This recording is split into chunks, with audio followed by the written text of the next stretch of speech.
Hi, I'm Gaviola. Welcome to the Peak on Global, where we break down what is trending in the business world and what you need to know to stay ahead of the curve. Joining me now is Chang from the Peak podcast. Welcome, Brett. Hey, Ann, great to be with you. Let's talk about housing for a change. So we have a sense of what an average million-dollar home looks like in Canada. I'm using air quotes there. Depending on what city you're in, according to a report this week by Royal LePage, we're talking 3.2 bedrooms, 2.6 bathrooms on average, and about 1,700 square feet of living space. Your thoughts on this, Brett? I think what's surprising is that is the national average. You know, I would expect to see a house of that size going for $1 million in Toronto or Vancouver or even Montreal. But for that to be the national average, where you're looking at places like Calgary and Edmonton included into that, yeah, I'm pretty surprised by. Yeah, I think this is reflective of the new reality, if you will. When I think of $1 million, two things basically spring to mind. I'm going to be a little cheeky here. So the Bare Naked Ladies song, If I Had $1 Million, and I fully blame my colleague Craig Lord for getting that stuck in my head.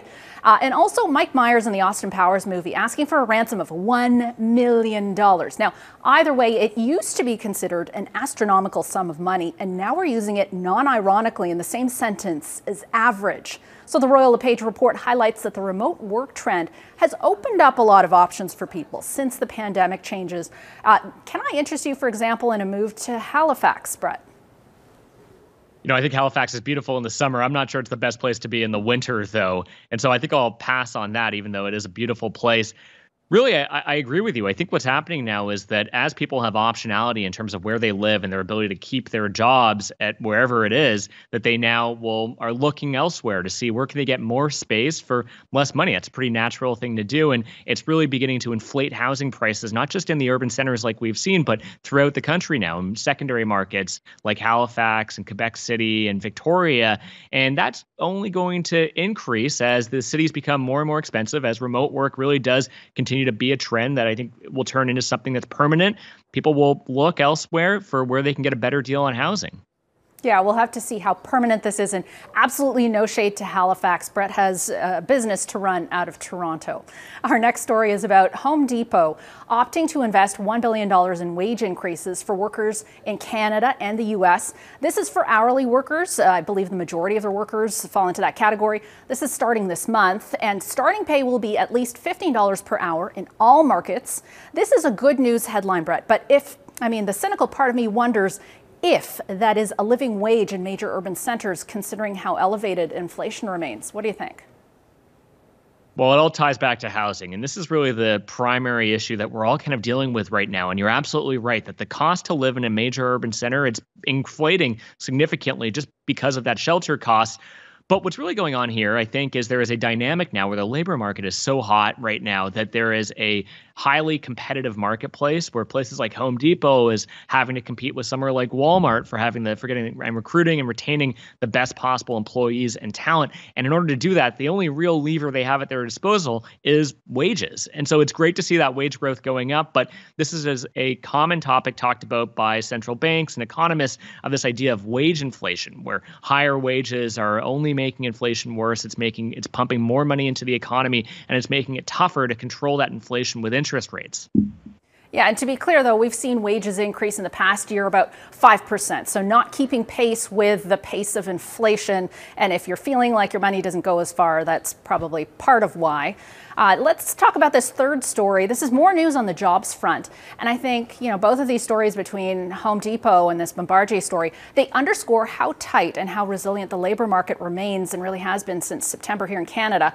So Bombardier in 2022, a little bit of good news here, it kept the top spot for business jet production globally. And the Montreal-based aerospace giant is looking to hire 800 employees in Canada this year. This is a fascinating story, Brett. Let's start with the jobs piece of it, because it's the antithesis of those tech layoff headlines that we've been bombarded with in recent months.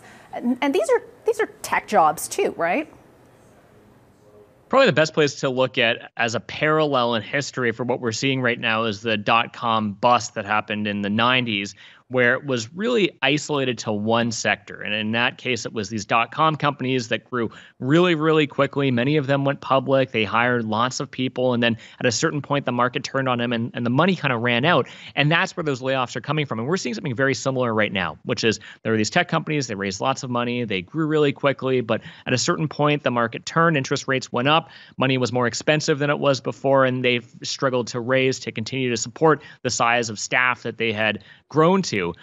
And what we haven't seen, and I think this is what's really interesting and I think troubling, or not troubling, but is a big question for a lot of economists, is we haven't seen that reflected in other parts of the economy. And this is a good thing. We're seeing a really strong market elsewhere in the economy, and it's really just the tech sector that's been suffering from these layoffs. Yeah, and maybe we need to re-examine that definition of tech, because it's so much more than, once upon a time it was consumer gadgets. Really, tech is everything that makes your life, my life, possible in the way that it's happening right now, right?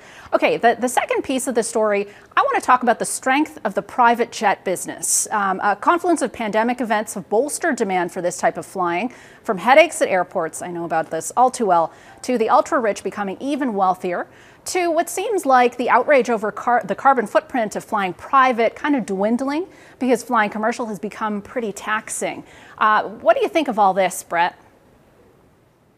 The rise in private jet sales, I think, can be attributed to one thing, and that's globalization. As more and more countries developed wealth and their economies grew, and in many cases that wealth was concentrated in the hands of a certain elite, an oligopoly, one could say, that they looked to buy really fancy toys. And that's why you've seen huge growth in the luxury market across the board, whether it's watches or cars and private jets. And so, look, I think it's good that we benefit from this. And Bombardier is a Quebec company, and they hire a lot of people. They're actually one of the biggest companies in Quebec, and it's great that they're able to take advantage of that market. But the rise of globalization is really the driving motive factor in this. And it goes to another point, which is that even in recessionary times, the one market that is usually least affected are luxury goods, because these people have money. They will continue to have money, whether times are good or times are bad, and they're looking to spend it, and they have fancy tastes. And so that's what's really driving the private jet market right now. Yeah, it'll be interesting to see how long that lasts, though, and are we, close to, or are we at kind of peak private jet demand, TBD. Thank you so much for your time and your insight, Brett. Thanks, Ann. And you can get all your daily business news with the Peak Daily Podcast. It's available for free on Apple Podcasts, Spotify, and wherever you find your favorite podcasts.